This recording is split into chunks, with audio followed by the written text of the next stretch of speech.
ओम नमो भगवते वासुदेवाय।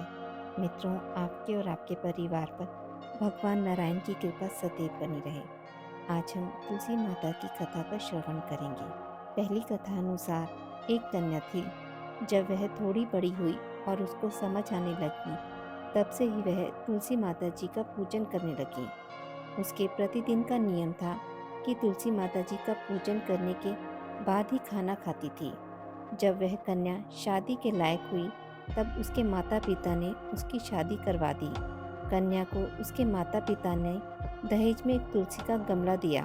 ससुराल में वह प्रतिदिन सवेरे उठते ही पूजा करती, फिर उसके बाद ही खाना खाने बैठती थी।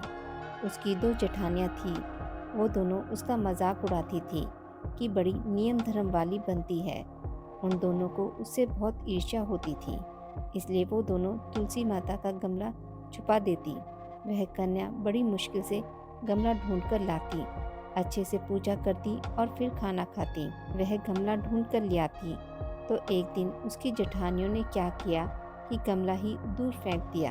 कन्या ने खूब ढूंढा, पर उसे गमला नहीं मिला। वह बहुत ही परेशान हो गई। उस दिन तो उसने खाना भी नहीं खाया। उसका नियम जो था, उस कन्या की सच्ची भक्ति देखकर तुलसी माता उससे बहुत प्रसन्न हो गई और उसके कमरे में तुलसी माता का गमला प्रकट हो गया। अगले दिन सुबह जब वह उठी, तो क्या देखती है कि उसके खाट के चारों कोनों पर तुलसी माता का गमला आ गया है। यह देखकर वह तो बहुत प्रसन्न हो गई कि अब मेरी तुलसी माता को कोई चुरा नहीं सकेगा। पूजन करने के लिए भी कहीं और जाना नहीं पड़ेगा और कोई मेरी तुलसी माता को फेंक भी नहीं सकेगा। और वह तो जल्दी उठकर स्नान करती है और तुलसी माता का पूजन कर लेती है। जब वह खाना खाने बैठी, तो उसकी जेठानियाँ मजाक करने लगी कि लो, देवरानी का नियम धर्म तो पूरा हो गया। उससे पूछती हैं, तुलसी जी की पूजा कर ली क्या? देवरानी धीरे से बोलती है, हाँ कर ली। जेठानियाँ बोलती हैं, कहाँ से कर ली पूजा? गमला तो फेंक दिया था। देवरानी कहती है कि देख लो, मेरे कमरे में खाट पर तुलसी जी लग रही हैं। जेठानियाँ बहुत शर्मिंदा हुई और बोली कि देवरानी, तेरी भक्ति सच्ची है, हमने तुझे बहुत परेशान करा, हमें माफ़ कर दे। देवरानी उन्हें माफ़ कर देती है। दूसरी कथा अनुसार एक बुढ़िया थी।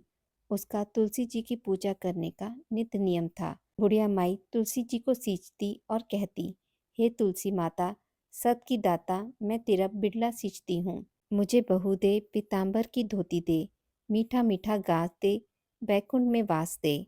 चटक की चाल दे, पटक की मौत दे, चंदन का काठ दे, रानी सा साज दे, दाल भात का भोजन दे, क्यारस की मौत दे, कृष्ण जी का कांधा दे। तब तुलसी माता यह सुनकर सूखने लगी, तो भगवान ने पूछा कि हे तुलसी, तुम सूख क्यों रही हो? तुलसी माता ने कहा कि एक बुढ़िया रोज आती है और यही बात कह जाती है, मैं सब बात तो पूरी कर दूंगी, लेकिन कृष्ण का कांधा कहाँ से लाऊंगी? तो भगवान बोले, जब वो मरेगी, मैं अपने आप कांधा दे आऊँगा, तो बुढ़िया माई से कह देना। जब बुढ़िया माई मर गई, सब लोग आ गए।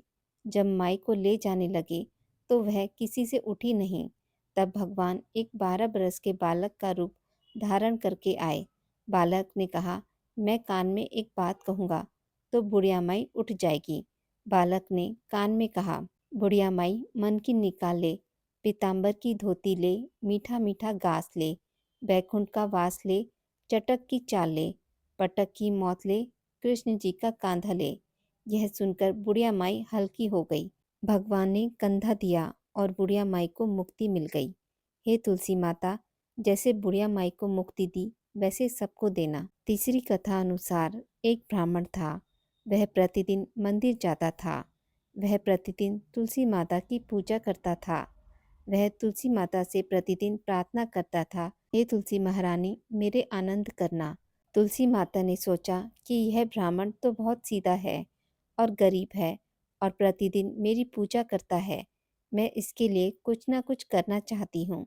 तो तुलसी महारानी एक कन्या का रूप बनाकर बैठ गई और उस ब्राह्मण को बोला कि ब्राह्मण, मैं तेरे घर आना चाहती हूँ। ब्राह्मण ने सोचा कि 6 लड़कियाँ तो मेरे पहले से ही हैं और 7 लड़कियों का मैं कैसे पालन पोषण करूँगा, लड़कियों की शादी कैसे कराऊँगा। मेरे पास तो कुछ ऐसा भी नहीं है। यह वह विचार करके वह बहुत परेशान रहने लगा। उसको तो खाना भी नहीं भा रहा था। उसकी औरत ने कहा कि क्या बात है, आजकल बहुत दुखी दुखी रहने लगे हो। तो इस पर ब्राह्मण बोला कि मैं मंदिर जाता हूँ।